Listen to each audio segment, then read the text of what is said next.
Durante el siglo pasado entre los Estados Unidos y Japón había una rivalidad por establecerse en México. El tío Sam con la finalidad de asegurar sus fronteras, mientras que el Imperio del Sol naciente buscaba nuestros recursos naturales y también un acceso rápido a territorio estadounidense.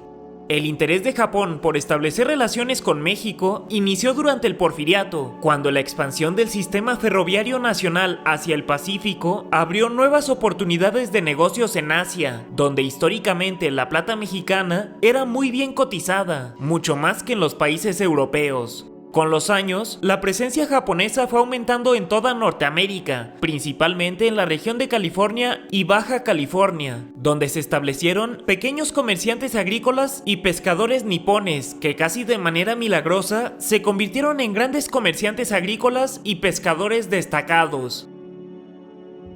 Japón no sería visto como una amenaza sino hasta 1905, cuando derrotó a la enorme Rusia zarista, con lo que su flota creció exponencialmente hacia el Pacífico, convirtiéndose en una amenaza militar directa para los estadounidenses.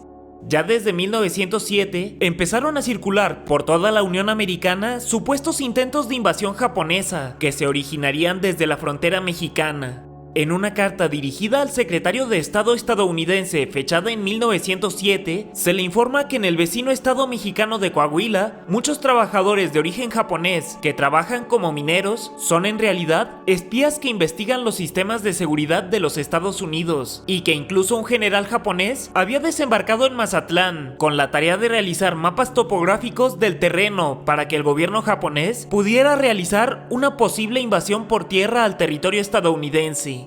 Desde entonces, la comunidad japonesa en tierras nacionales fue objeto de un cuidadoso seguimiento de la inteligencia militar estadounidense.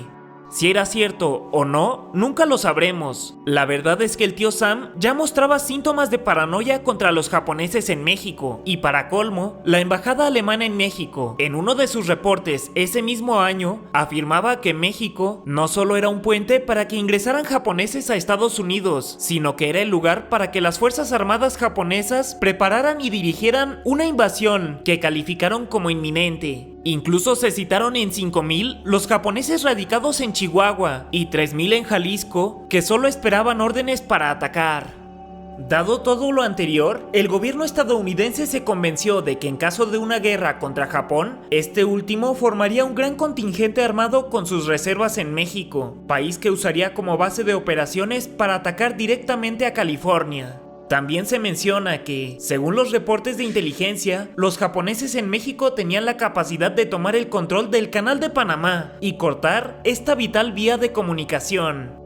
Habiendo estallado poco después la Revolución Mexicana, el rumor era que el gobierno japonés era uno de los principales impulsores y que tenía la tarea de provocar problemas entre México y los Estados Unidos para debilitar sus posiciones en la costa del Pacífico, o que las fuerzas navales japonesas deseaban instalarse en Isla Mujeres, aunque un análisis geoestratégico de la zona demostró que la isla carecía de cualquier importancia estratégica, por lo que todas las sospechas no quedaron más que en rumores. Otra situación de alarma fue la supuesta venta de la Bahía Magdalena al gobierno japonés, un punto altamente estratégico para los estadounidenses, desde donde sí era posible una invasión al territorio continental de los Estados Unidos, aunque una vez más se trató de una falsa alarma. Poco antes de la Segunda Guerra Mundial, el Departamento de Guerra estadounidense realizó una investigación en México, pues los rumores indicaban que se habían radicado en el país más de 100,000 japoneses. Se analizó principalmente la población asentada en los estados de Sonora, Sinaloa, Nayarit y Baja California, los estados del Pacífico donde era más vulnerable el tío Sam. Los resultados de tal investigación evidenciaron una vez más las constantes exageraciones de nuestro vecino del norte, pues el número exacto de japoneses en México era de apenas 5,300. Lo que sí era una realidad es que, dada la creciente industrialización japonesa y su constante expansión militar, el imperio demandaba mucho más recursos de los que tenía, con lo que la relación comercial con México sí se estrechó al comprarnos petróleo, mercurio, plomo, zinc, espato de flúor y toneladas de productos marinos. Para conseguir todavía más petróleo, Japón anunció una millonaria inversión en México, un oleoducto que uniría el Atlántico con el Pacífico por el istmo de Tehuantepec, lo que haría que la exportación a Japón fuera mucho más barata y rápida, al no tener que trasladarse por el Canal de Panamá, lo que provocó que saltaran todas las alarmas en Washington. Afortunadamente para ellos, tras concretarse el pacto del eje Berlín-Roma-Tokio en septiembre de 1940, el gobierno de México decidió tomar distancia y alinearse a los intereses de los estadounidenses.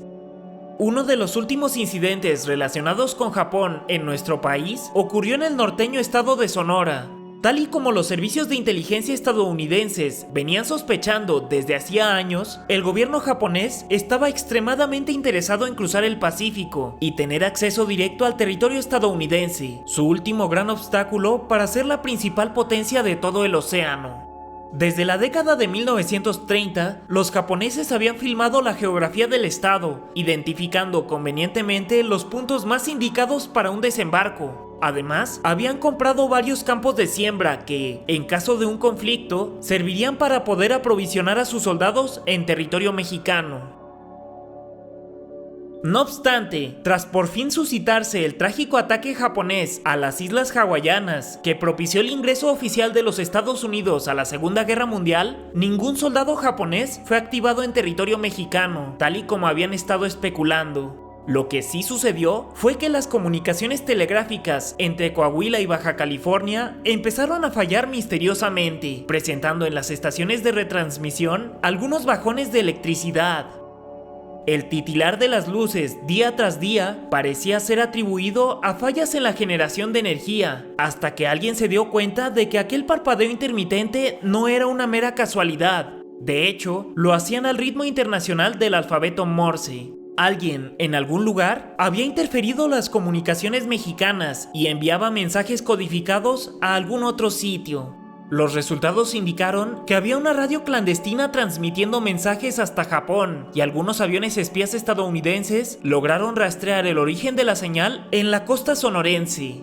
Resulta ser que un grupo pequeño de japoneses radicados en Navojoa habían logrado desarrollar un sistema de comunicación espía, en el que pequeños mensajes eran enviados a una embarcación especial en el Mar de Cortés, que, contando con un sofisticado equipo, hacía llegar los mensajes hasta Japón. Las coordenadas del sitio en Navojoa fueron rastreadas hasta un domicilio, ubicado en Rayón 505 Oeste, donde se llevó a cabo un operativo especial. El resultado, un número indeterminado de japoneses arrestados, a los que se les confiscaron armas, mapas militares y una serie de aparatos espía.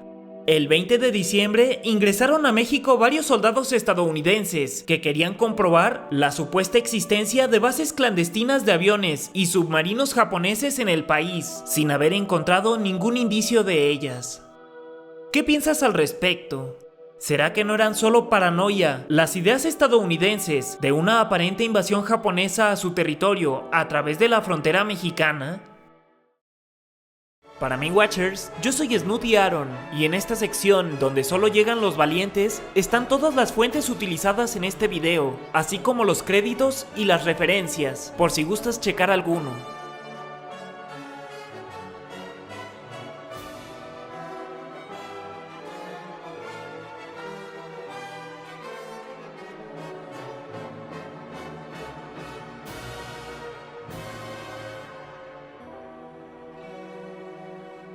Hasta la próxima.